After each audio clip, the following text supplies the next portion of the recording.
Buenas noches, bienvenidos a otra cita que la gente quiere saber y gracias como siempre por acompañarnos. Hoy es un programa muy especial porque me toca devolverle el programa a Juan Pablo. Como ustedes muy bien saben, este es un programa que funda Juan Pablo Lombardi dentro de un proyecto comunicacional que él tiene a partir de un proyecto mucho más ambicioso, que es la Fundación Casa Común, ¿no? Que empezó con un programa de radio en Fe y Alegría y ha continuado con este programa que ustedes han hecho posible, La Gente Quiere Saber, en esta cita dominical por Niños Cantores Televisión. Juan Pablo estuvo la oportunidad de un año sabático fuera de Venezuela y se reintegra a hacerse cargo del programa. Posiblemente, gracias a su generosidad, yo eventualmente podré acompañarlo en algunos programas, pero él va a reasumir la plena responsabilidad y conducción del programa y el programa va a continuar. Él se estrenó con una excelente noticia a su regreso, que como ustedes ya muy bien saben, el programa fue merecedor del Monseñor Pellín, que él fue a recibir a Caracas, ya hablará de eso. Así que bienvenido, Juan Pablo. Gracias. Y bueno, lo primero, ¿no? O sea, ese año sabático fuera del país, tanto en términos personales, de crecimiento personal, como visión del mundo de Venezuela, o sea, desde afuera, ¿no? Sí, bueno, primero que nada agradecer este año, esta oportunidad que tuve de estar afuera, pero también agradecer a ustedes, al equipo de La Gente Quiere Saber, que ha mantenido este espacio de comunicación con toda la sociedad de Maracaibo. Sí, bueno, efectivamente tuve la oportunidad y la invitación del movimiento Los Focolares, un movimiento religioso, que me invitó a Italia particularmente, y estuvimos un año por allá de estudio, de formación y de aprendizaje, y de verdad que ha sido sumamente enriquecedor porque uno puede ver no solamente cómo funcionan otras sociedades, sino ver nuestra sociedad desde afuera, desde la óptica, en este caso de los europeos, y ha sido algo bien interesante por distintas razones. En primer lugar, el primer mito que uno tiene es que todo fuera de nuestro país está mejor y que no tienen ningún problema, y que todos los problemas los tenemos nosotros. Y resulta que cada sociedad, cada país tiene sus complejidades, tiene sus problemas, tiene sus particularidades y sus circunstancias. En el caso de Italia es una sociedad pues, con mucha modernidad, con mucho desarrollo, pero tiene un gran problema, por ejemplo, de natalidad, un problema de envejecimiento de su población, tiene un problema económico importante por la falta de empleo, es decir, tiene sus complejidades. Y ¿qué es lo que llama la atención de la gente? O sea, los italianos básicamente se ven su propio ombligo, ¿no? Sí, sí. Igual que los franceses, igual que cualquier país, igual nosotros, ¿no? Sí, otra particularidad que uno puede ver, que pude ver desde Italia, es que cuando uno está aquí en Maracaibo, uno está aquí en Venezuela, uno siente que el mundo gira en torno a nosotros y de que todo el mundo está pendiente, como estamos nosotros todos los días, de las redes sociales, de lo que dijo el presidente, lo que dijo Maduro, lo que dijo Guaidó, lo que dijo el otro, y realmente le comentaba a nuestro amigo Quique que básicamente en todo este año que estuve en Italia, solamente durante el mes de febrero y marzo hubo una noticia de Venezuela en los noticieros por básicamente 2 semanas, 3 semanas. ¿Y las manifestaciones? En las manifestaciones. Luego de eso se fue diluyendo y prácticamente los últimos meses no había ninguna noticia de Venezuela. Primero por la lejanía. No tiene nada que ver Europa, o muy poco tiene que ver Europa con Venezuela. Segundo, como decía, cada país tiene sus problemas, sus particularidades. En Inglaterra el Brexit, en Italia está el conflicto entre la derecha y la izquierda, Salvini, Di Maio y toda esa situación. La inmigración italiana que viene de África. Es decir, cada país tiene sus propias complejidades y sus propios intereses. Y realmente Venezuela para Italia y para Europa es un problema más, un problema menor dentro de la geopolítica del mundo, y entonces pensar que nosotros estamos en el centro del mundo y que todo el mundo está pendiente de nosotros todos los días, eso es un mito que no es cierto, pues que realmente cada país tiene sus propias realidades. Sí, bueno, en antropología eso lo llaman etnocentrismo, que viene siendo una especie de equivalencia o analogía con el egoísmo, ¿no? O sea, Sí. uno entra a un sitio y piensa que todo el mundo se va a fijar en uno, ¿no? Sí, sí. Y resulta que uno es uno más. Y así funcionan los países miran hacia adentro y cuando miran hacia afuera es porque hay un interés turístico o económico o político, y casi siempre lo publicitado son las noticias escandalosas, o sea, una manifestación o una foto dramática y tal, pero realmente, y es muy poco lo que ellos saben de nosotros, ¿no? Sí. Igual que nosotros como sociedad es muy poco lo que sabemos de ellos. Esta reflexión es muy importante porque nosotros, en cierto sentido, como vivimos mucho tiempo como una sociedad próspera de emigrantes que venían a Venezuela, creíamos que seguíamos siendo un poco ese centro de las mises, etcétera, ¿no?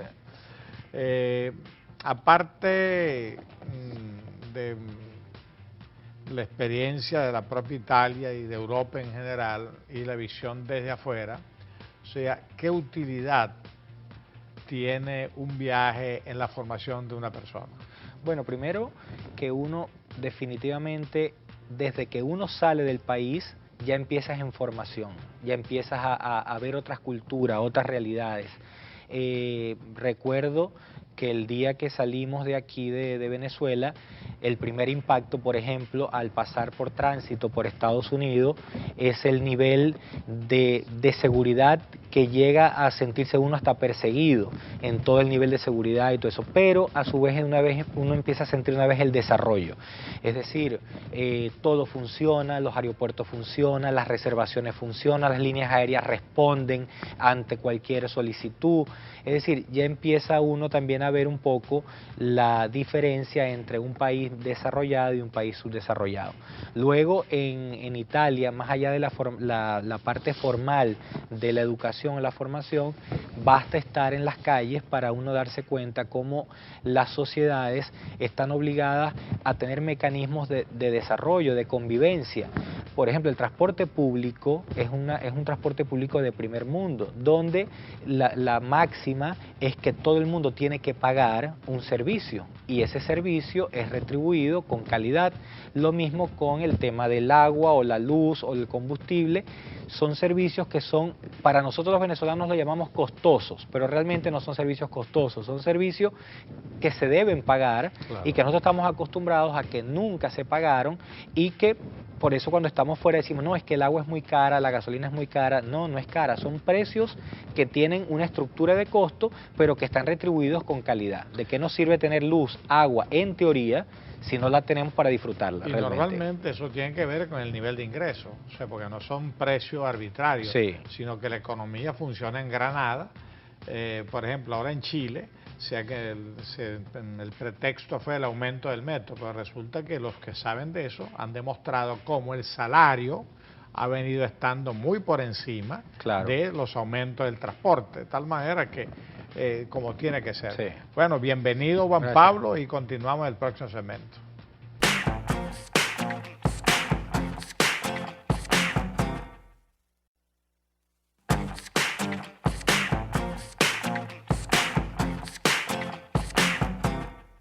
Bueno, continuamos con Juan Pablo Lombardi, productor, director, el que realmente tuvo la iniciativa de este programa, después de un año sabático en Italia, concretamente, y regresa a reasumir su responsabilidad. Y lo hace en un momento en donde pienso que no ha cambiado mucho la situación venezolana, o sea, porque te fuiste con casi los mismos problemas y las mismas incertidumbres, ¿no? Pero él regresa en un momento, una coyuntura que para efecto de su compromiso y su trabajo, con una buena noticia. O sea, él llegó a Venezuela y a los 2 o 3 días fue a Caracas, reside el Monseñor Pellín, Sí. como que ustedes saben, uno de los principales reconocimientos en el área de comunicaciones que da la Conferencia Episcopal Venezolana. Así que, bueno, cuéntanos la experiencia del Pellín y un poco qué significado tiene y qué proyección crees tú y qué valor agregado le da al programa ahora, ¿no? Sí, bueno, realmente recibimos con mucho orgullo, mucha humildad el premio Monseñor Pellín en su edición 2019 a Programa de Opinión del Año. No sé si Quique ya lo tiene aquí enfocado, lo vamos a colocar por aquí, la mesa del programa. Bueno, realmente, primero, es un reconocimiento a un trabajo en equipo, a un trabajo de muchas personas, algunos que ya no están y otros que continuamos con este proyecto. Como decía, es un proyecto comunicacional que es parte de la Fundación Casa Común. Cuando registramos la fundación y creamos la fundación, pensamos dividirla en 3 grandes áreas, que eran principalmente la parte ambiental, que estamos pensando desarrollar con la propagación de especies autóctonas de la ciudad, la parte educativa. De hecho, el nombre Casa Común sí, tiene que ver con la encíclica del Papa. Con la encíclica del Papa Francisco, Laudato Si, que es Casa Común, ¿no? Exacto. Entonces, la fundación fue concebida así, como en 3 grandes áreas: la parte ambiental, la parte educativa, la parte comunicacional y luego una parte social también, que todo es parte realmente social. Entonces, el programa de La Gente Quiere Saber es un programa que se inicia desde la fundación, desde el área comunicacional. ¿Y por qué es un proyecto comunicacional? Porque no es solamente un programa de televisión. Nosotros iniciamos este proyecto con un programa de radio, en Radio Fe y Alegría, en paralelo con el programa que transmitimos por aquí, por el Canal 11 del Zulia, más las redes sociales que vamos a potenciar en las próximas semanas, porque precisamente ese es el concepto de desarrollo comunicacional, de proyecto comunicacional.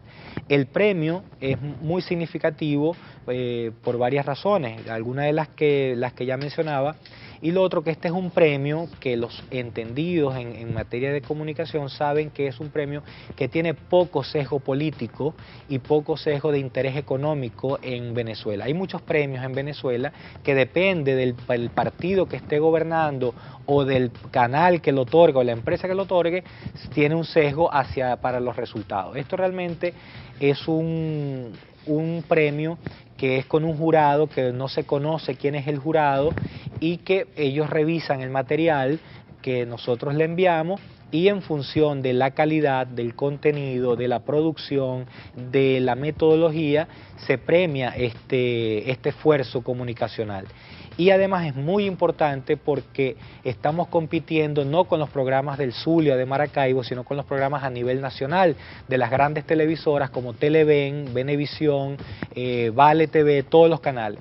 Entonces realmente cuando estuve con mi esposa recibiendo el premio, yo le comentaba, mira, somos de las provincias prácticamente el único canal y el único programa que está recibiendo este reconocimiento. Entonces creo que es un incentivo para seguir, apostando a Venezuela, para seguir creyendo que las cosas se pueden hacer bien, y pues es un reconocimiento además a todos nuestros seguidores, a toda la gente que domingo a domingo nos sigue, porque su participación en el programa es fundamental para poder obtener este tipo de reconocimiento. Y tiene el aval de la Conferencia Episcopal Venezolana, o sea, una institución altamente seria, sí, que representa a la Iglesia venezolana y lógicamente, como tú dices, yo creo que tiene esa ventaja del prestigio porque no está contaminada por intereses subalternos, sí, ¿no? Bueno, yo creo que eso te obliga a un desarrollo más agresivo quizás del proyecto comunicacional, ¿no? Sí. De hecho, todos estos programas se graban y están en YouTube, o sea, están a la orden, pueden ser vistos permanentemente.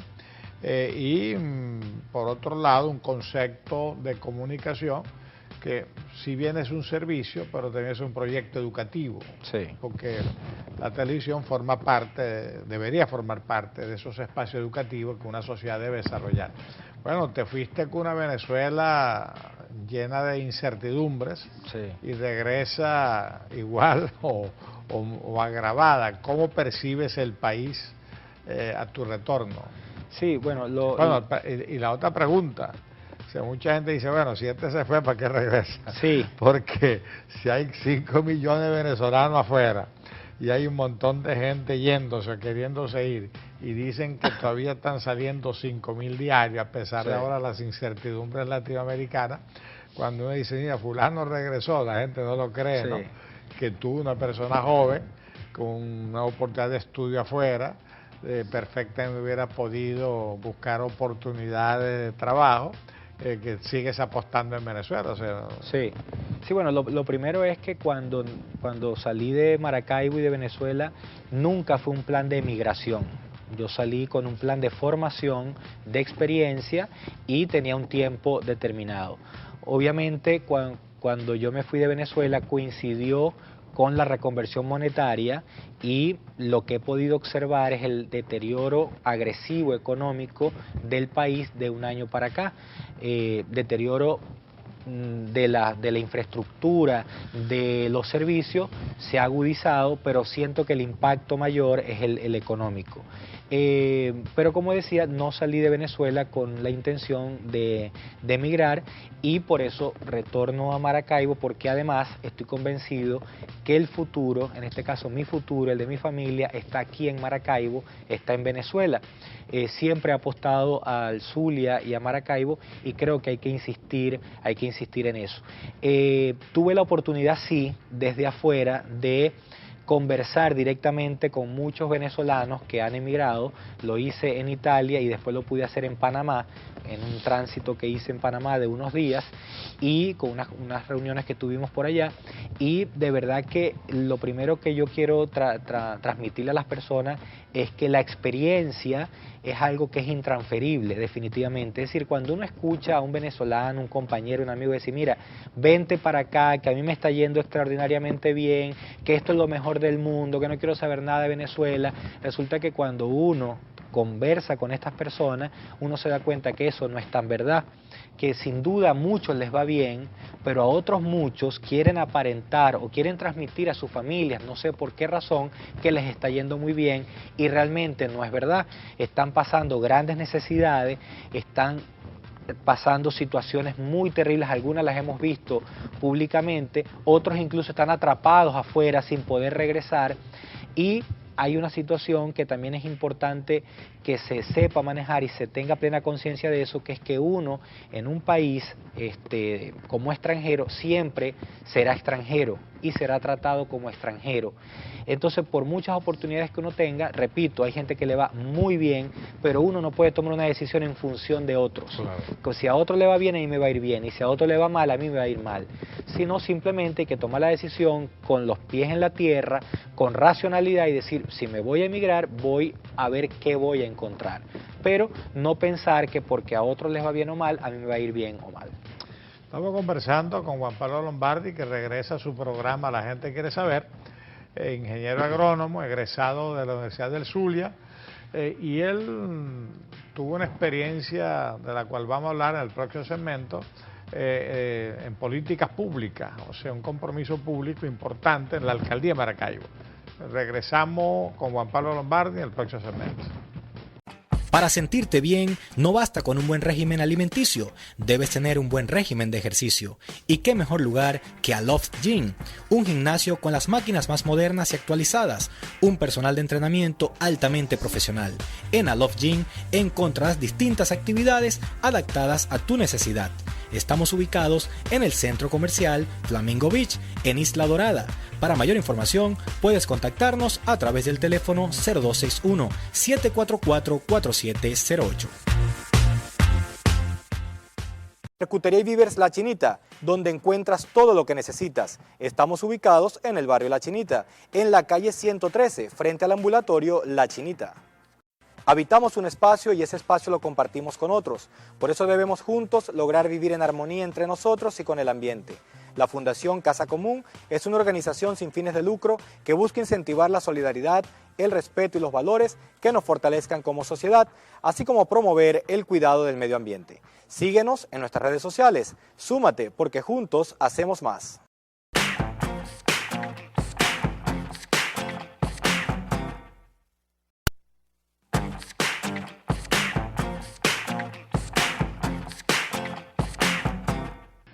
Para el mundo griego, básicamente la Grecia clásica, fundamentalmente Atenas, donde por primera vez se define en términos teóricos y prácticos lo que pudiéramos llamar la democracia.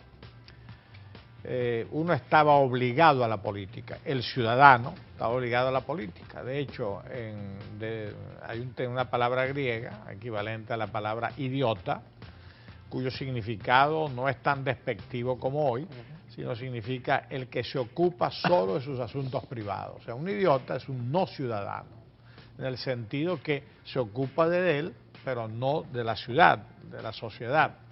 Por consiguiente, estamos obligados a lo público, todo ciudadano. En Venezuela normalmente tendemos a confundir política y público, que está muy relacionado, pero no es lo mismo. O sea, todo ciudadano se debe ocupar de lo público, no necesariamente debe ejercer el oficio político. Tú tuviste la oportunidad de 9 años, creo, ¿no?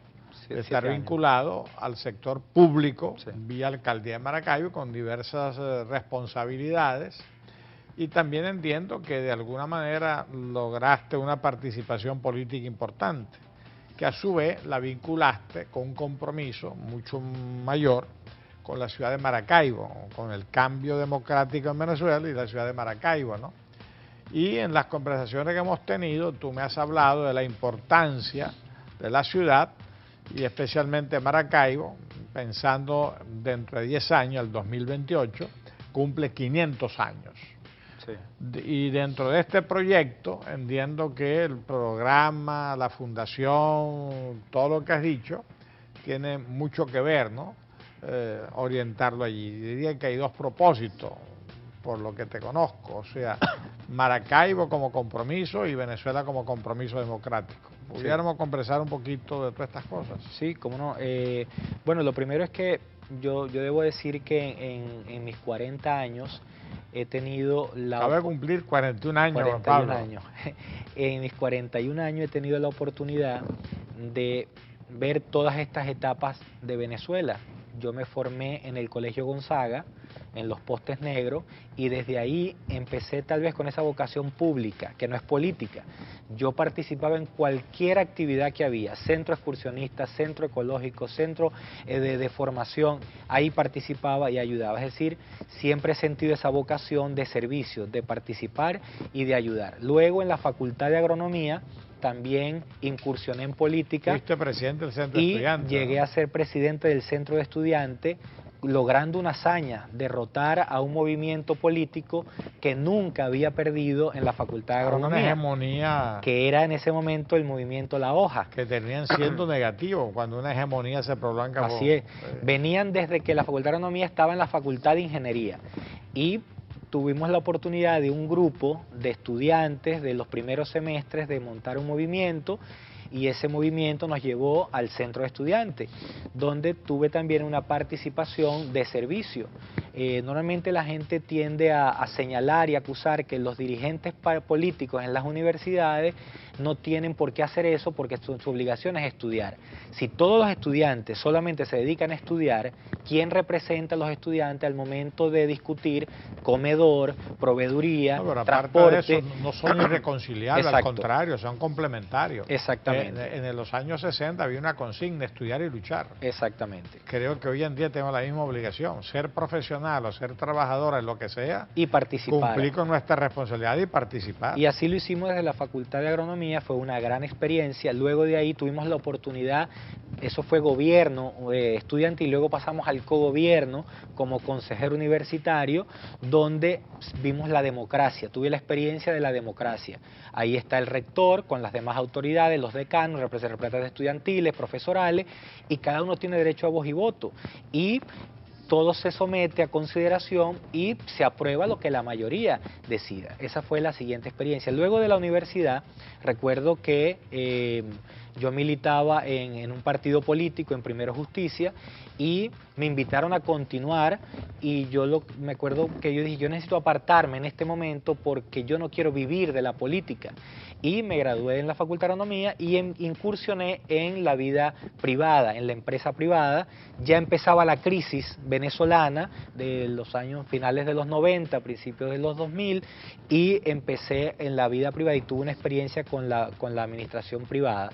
Y luego de allí, gracias a un proyecto de arborización que le entregué en ese momento a Pablo Pérez, recién electo gobernador del Zulia, y él se lo entregó a su vez a Evelyn Trejo de Rosales, pues empezamos a trabajar en un proyecto ambiental para la ciudad que concluyó en la elección de Evelyn a la alcaldía de Maracaibo, donde participé 7 años allí.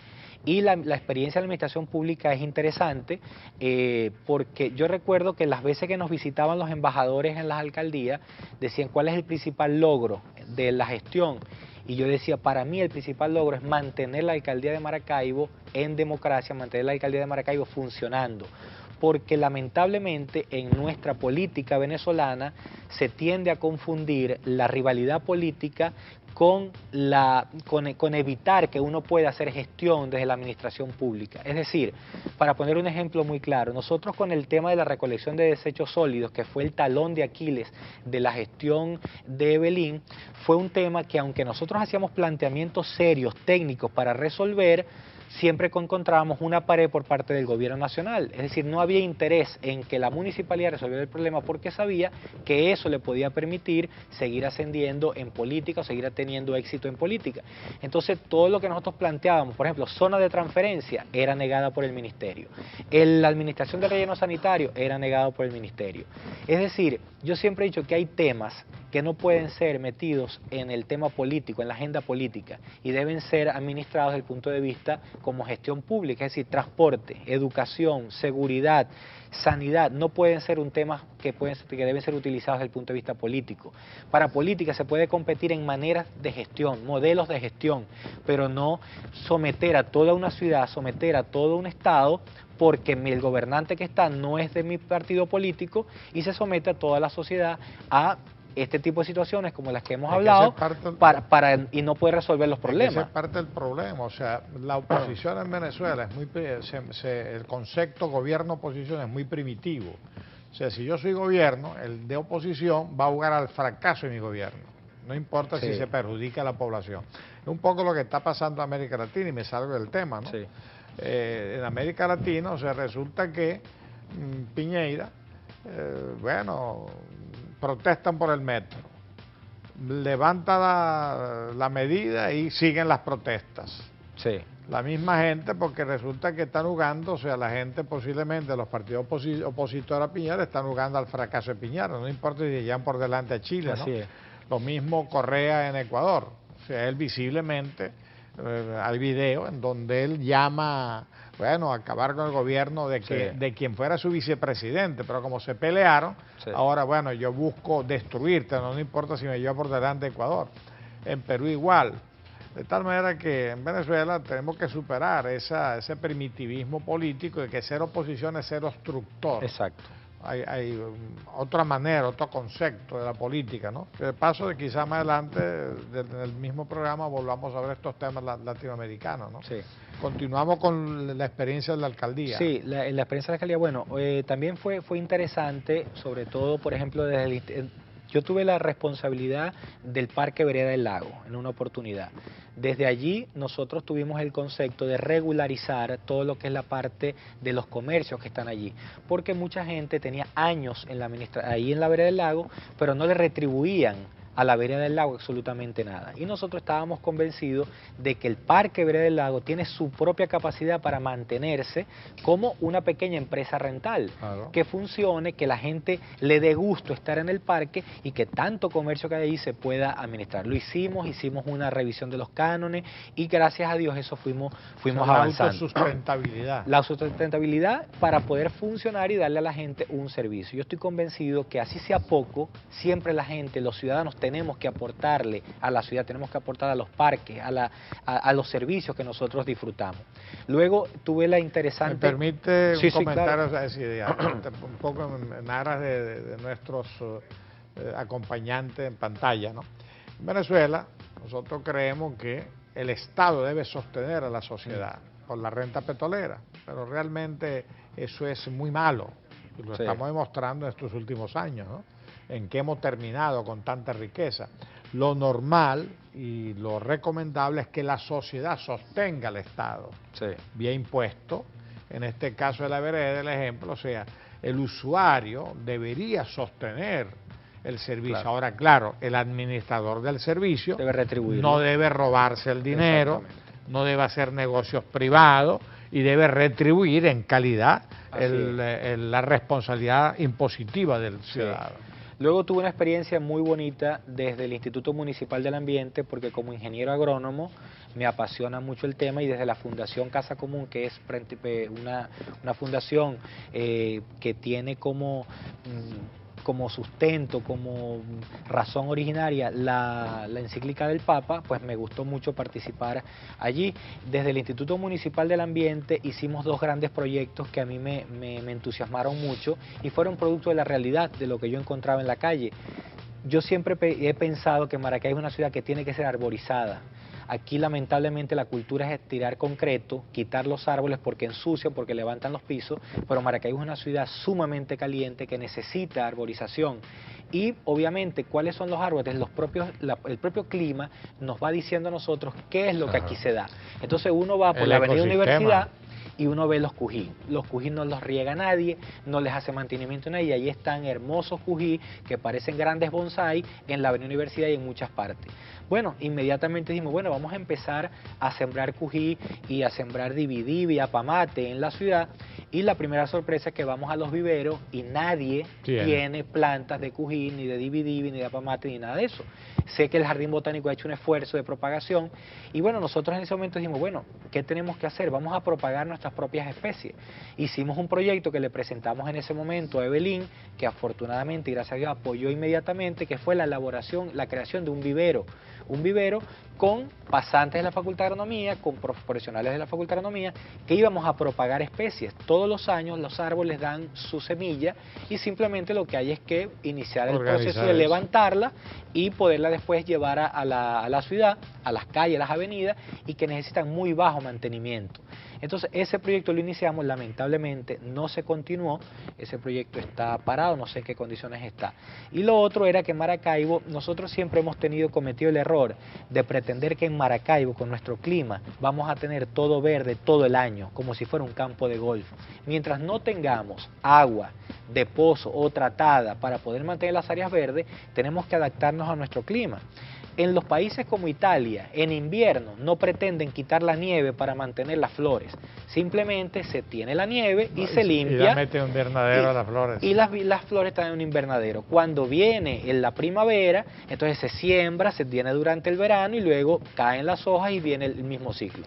Nosotros en nuestra época de verano lo que tenemos es que mantener todos los espacios limpios, los árboles podados, y nuestra grama es el cadillo.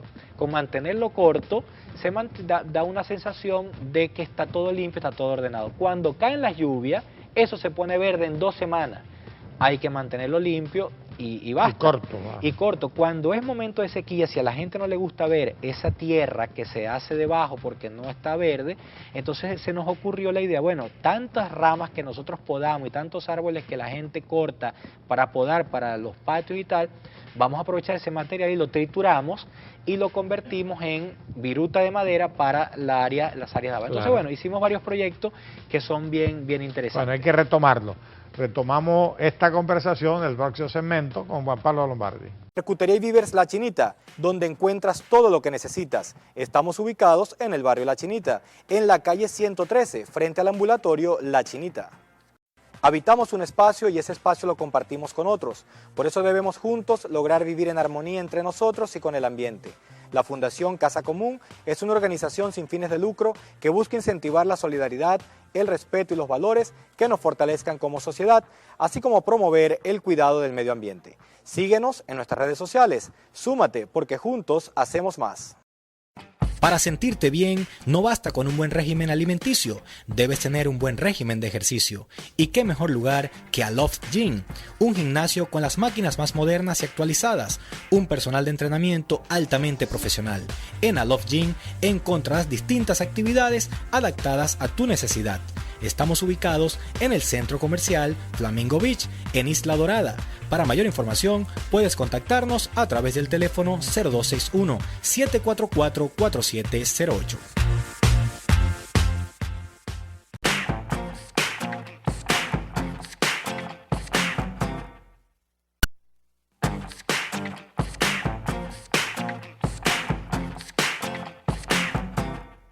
Venimos conversando con Juan Pablo Lombardi, que retorna a su casa, Venezuela, Maracaibo, este programa, a retomar, a asumir pues, plenamente su responsabilidad ciudadana, ¿no?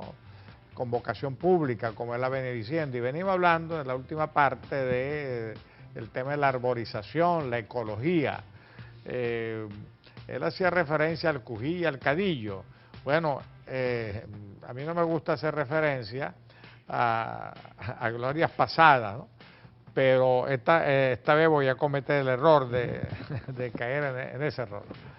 Siendo rector de Luz, en el periodo 1991-96, nosotros aprobamos en Consejo Universitario declarar, y fue declarado como árbol de la ciudad universitaria el Cují, y como gramínea o como vegetación baja, el Cadillo, con esos mismos argumentos que tú acabas de exponer. O sea, bastaba con podar, ordenar y mantener más o menos un cuidado para que la ciudad universitaria, sin mayores costos, sin mayores inventos, pudiera ser un jardín para la ciudad, un pulmón para la ciudad, un parque para la ciudad. Lamentablemente, como todas las cosas, no hay seguimiento, ¿no? Esa linda avenida, paralelo a la antigua pista del aeropuerto Grano de Oro, sembrada de Cují, eso fue sembrado. Yo paso recientemente por allí, bueno, son muy lindos los árboles, pero falta la poda, ¿no? Lo recuerdo eso claramente porque en esa siembra participamos los alumnos del Colegio Gonzaga, ayudamos a la gente de la DOA en ese momento a la siembra de todos esos cubitos. De tal manera que se puede perfectamente arborizar la ciudad si respetamos el ecosistema. O sea, eso es ponernos a inventar de que hay que traer el árbol, el pino. Bueno, si aquí no hay pino, hay pino. O sea, cada sitio tiene su... Y algo más importante, Maracaibo como ciudad tuvo vocación vegetal, porque los famosos patios de Maracaibo, los famosos hatos de Maracaibo, estaban llenos todavía hoy en día. En muchos sectores populares, un sitio alto, tú ves que hay como muchos árboles de mango y níspero fundamentalmente, y de hecho los botánicos de la época hablaban del bosque de Maracaibo. Ahora, las políticas públicas fueron al revés. No solamente no estimulaban eso, sino que lo que intervenían, lo intervenían con pura cabilla y cemento. Pues, bueno, eso hay que revertirlo. O sea, arborizar la ciudad no es difícil. Las cañadas son bosques, como está sucediendo en la vereda, de manera espontánea. El lago renueva la vegetación y se crea como un bosque, ¿no? Bueno, canalicen las aguas, limpien y dejen que el bosque se desarrolle, ¿no? Y también pueden ser parques, ¿no? De tal manera que es un problema de creatividad más que de dinero, es un problema de continuidad, es un problema de políticas públicas, ¿no? Y yo creo que eso forma parte del cambio de conciencia que estamos demandando en Venezuela con respecto a muchísimas cosas. Bueno, en ese sentido, o sea, ¿qué otro proyecto? No, en ese sentido que quería complementar que dentro de la experiencia de la alcaldía quería hacer énfasis en esto, que uno tiene muy buenas ideas, muy buena iniciativa, pero el sistema evita que muchas de estas cosas se lleven adelante. La burocracia, la corrupción, la política y la politiquería intervienen en todos estos factores y lamentablemente muchas de estas cosas no se pueden llevar a cabo. Porque mucha gente dice, bueno, pero ¿por qué no se hace? Detrás de todas estas ideas hay una cantidad de complejidades que pasan por sindicatos, pasan por permisología, pasan por presupuesto, pasan por la inflación. Uno presupuesta hoy y el día de mañana va a ejecutar y ya no puede ejecutar porque el precio no es igual. Entonces todo esto conspira contra que buenas ideas, buenos proyectos se queden en proyectos e ideas. Y luego hay una gran importancia y una gran responsabilidad en la ciudadanía. Porque yo recuerdo también, por ejemplo, que nosotros sembramos de Limoncillo toda la avenida Guajira. ¿Para qué? Primero para darle verde, para evitar el tierrero de la isla central, para evitar que la gente pasara la avenida en los sitios que no fuera. Bueno, hasta se robaban una matica de Limoncillo o una matica de Trinitaria. Entonces, siempre, eso no es mío, a mí no me interesa, si lo pusieron ahí yo lo voy a agarrar para frente a mi casa. Entonces, si no hay una conciencia ciudadana, no hay ningún gobierno que pueda resolver los problemas de una sociedad mientras no haya una participación, una corresponsabilidad de los ciudadanos en su ciudad. La ciudad es, como dice la encíclica del Papa, es nuestra casa común. Si nosotros no entendemos que Maracaibo es nuestra casa común y la maltratamos, no la cuidamos, no colaboramos en su belleza, en su limpieza, pues simplemente vamos a vivir en una casa maltratada, una casa dañada, y al final, si uno llega a su casa y está fea, deteriorada, uno se deprime, uno se siente derrotado, se siente mal, entonces nos estamos haciendo daño nosotros mismos. Es un tema de conciencia que debemos asumir todos los ciudadanos. Sí, en todo lo que decía Juan Pablo es muy importante. O sea, hay una responsabilidad pública, política, del gobernante y de los políticos, pero igualmente del ciudadano. Por ejemplo, que aquí en Maracaibo hay dos costumbres, o había dos costumbres, que habla mucho de nuestra conciencia cívica, ¿no? O sea, la persona que sale a barrer el frente de su casa y bota la basura a los lados, o sea, al vecino, o sea, no, la basura hay que recogerla. O pega la manguera y el agua se bota a la acera. Lo mismo, el pintar la fachada, la casa está cayendo atrás, resulta repare el baño, ¿no? Repare las cosas útiles más que la cuestión de vistosidad. Y quiero aprovechar este programa para una petición personal, pero no le vuelvan a poner baranda a la vereda del lago. O sea, la visual del lago hay que mantenerla, y los niños no les va a pasar nada si los padres los cuidan. De tal manera que la ciudad es nuestra y tenemos que hacerla nuestra en todo momento. Continuamos con Juan Pablo Lombardi ya para pasar al último segmento de este programa, del retorno de Juan Pablo a su programa. Habitamos un espacio y ese espacio lo compartimos con otros. Por eso debemos juntos lograr vivir en armonía entre nosotros y con el ambiente. La Fundación Casa Común es una organización sin fines de lucro que busca incentivar la solidaridad, el respeto y los valores que nos fortalezcan como sociedad, así como promover el cuidado del medio ambiente. Síguenos en nuestras redes sociales. Súmate, porque juntos hacemos más.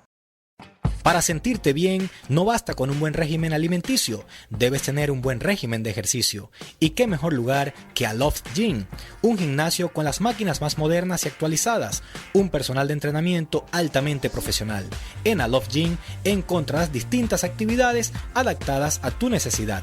Estamos ubicados en el centro comercial Flamingo Beach, en Isla Dorada. Para mayor información, puedes contactarnos a través del teléfono 0261-744-4708. Charcutería y Víveres La Chinita, donde encuentras todo lo que necesitas. Estamos ubicados en el barrio La Chinita, en la calle 113, frente al ambulatorio La Chinita.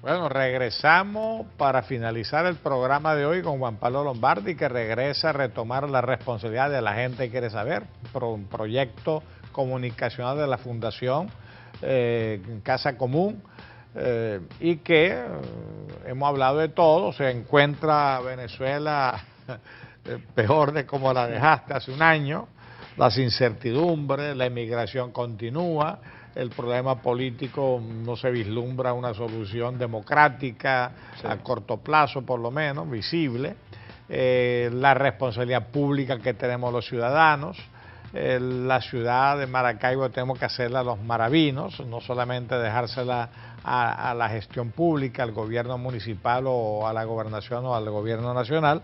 Bueno, son muchos temas, ¿no? Tocamos tangencialmente esta situación latinoamericana de aparente inestabilidad y confusión, y nos quedan muy pocos minutos. Así que tú decides cómo quieres terminar el programa y en qué dirección, y qué reflexión compartir. Sí, no, yo en este momento la reflexión que quiero hacer, bueno, como conversábamos hace unos minutos, mucha gente me decía cuando estaba afuera, ni se te ocurra volver, no vuelva, estás loco, ¿a quién se le ocurre volver? Y realmente nadie sabe lo que le depara el futuro. Y lo que diga hoy no necesariamente es lo que va a ocurrir, pero en este momento mi proyecto personal, mi proyecto familiar es en Maracaibo, es en Venezuela. A pesar de sus dificultades, siento que en nuestra ciudad, en nuestro país, hay muchas oportunidades. Y siempre he dicho que tengo una esperanza racional, porque cuando hablo de esperanza racional no es decir, no, yo confío que caiga el régimen, yo confío que haya un cambio de gobierno, yo confío que las cosas mejoren. Es trabajar para que las cosas mejoren desde la posición que uno puede asumir, en este caso el programa de televisión es un espacio para hacerlo, e insistir en el cambio. Yo no tengo mucha esperanza en cuanto a que todo el cambio venga de los políticos. Esto que estamos hablando es lo que a mí me produce esperanza y desesperanza a la vez. Cuando yo salgo a la calle y empiezo a escuchar a mucha gente convivir con la anarquía, desear que no haya un cambio en la anarquía porque el que vende gasolina por fuera se está lucrando, porque el que tiene el cisterna se está lucrando y no quieren que se regularicen las cosas, eso me da un poco de desesperanza. Pero cuando uno ve programas como los que se han hecho aquí en La Gente Quiere Saber, con gente joven que está trabajando honestamente, con proyectos, con ideas, con su futuro pensado en Venezuela, entonces esa es la balanza. Siento que estamos como en una lucha en este momento entre lo positivo y lo negativo, entre el bien y el mal, para lograr sacar a Venezuela adelante. Yo estoy convencido que Venezuela va a lograr encontrar el camino para salir de esta coyuntura, de esta crisis, y luego de eso será un país realmente de oportunidades, porque las condiciones en las que está, donde está todo destruido, habrá que hacerlo todo nuevo. Habrá que hacer el sistema eléctrico nuevo, las carreteras nuevas, todo lo que son aeropuertos, infraestructura hidroeléctrica, todo está destruido. Entonces, lo que hoy está destruido habrá que construirlo, y los profesionales venezolanos serán llamados a esa reconstrucción del país, y creo que eso es lo que nos da esperanza y que lo que nos permite seguir creyendo que el futuro de nosotros está aquí en Venezuela. Bueno, para terminar y despedirnos, este mensaje que acaba de dar Juan Pablo es muy importante. O sea, al final nadie sabe lo que el futuro le depara, pero somos responsables del futuro. Y en la medida que lo hagamos con honestidad, capacidad, competencia, dedicación, casi seguro que el futuro va a ser bueno. Y por otro lado, hay un concepto que yo he asumido. Todo ser humano, no importa la circunstancia, en las peores circunstancias, debe vivir su plenitud. ¿Cuál es su plenitud humana? La oportunidad que él tiene que ayudar a crear para ser útil y acompañar a su sociedad en un camino de progreso, de convivencia, de civilización, de civilidad, de democracia. Eso es lo que queremos para Venezuela, un país de democracia, de convivencia y de progreso y de oportunidad para todos. Muchas gracias por seguir acompañando en La Gente Quiere Saber, y bienvenido Juan Pablo Lombardi a tu programa La Gente Quiere Saber. Gracias, nos seguimos viendo todos por aquí por el canal 11 del Zulia.